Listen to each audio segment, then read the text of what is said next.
Hello guys, ഇപ്പം ഒരു പുതിയ പ്രൊമോ വന്നിരിക്കുന്നത് ഈ സീസണിൽ തന്നെ ഏറ്റവും അവസാനത്തെ നോമിനേഷൻ ടാസ്കിനെ കുറിച്ചാണ്. അതായത് ഇന്ന് നടക്കാൻ പോകുന്നത്, അതായത് ഇന്നലെ ഓൾറെഡി നടന്നു കഴിഞ്ഞു, പക്ഷേ ഇന്ന് നമുക്ക് യൂത്തിൽ കാണിക്കുന്നത് ഇന്ന് സീസണിൽ തന്നെ ഏറ്റവും അവസാനത്തെ നോമിനേഷൻ ടാസ്ക്കാണ്. ഇത് കഴിഞ്ഞാൽ പിന്നെ നോമിനേഷൻ ടാസ്ക് ഉണ്ടാവില്ല. 21 നോമിനേറ്റ് ചെയ്യുന്നവരെ തന്നെയാണ് പിന്നീട് ഉള്ള ദിവസങ്ങളിൽ ഔട്ടാക്കിക്കൊണ്ടിരിക്കുന്നത്.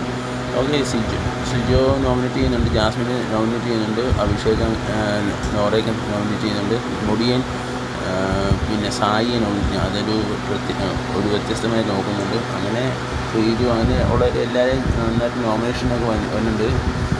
ജിൻഡോയുടെ ഒന്നും പറയുന്നത് കേട്ടില്ല. എന്തായാലും ജിൻഡോയുടെ നോറ പറയുന്നുണ്ട്, ജിൻഡോയെ നോമിനേറ്റ് ചെയ്തെന്ന് പറയുന്നത് നോറ പറയുന്നുണ്ട്. പക്ഷേ ജിൻഡോ ആരെ നോമിനേറ്റ് ചെയ്തെന്നൊന്നും പറയുന്നില്ല.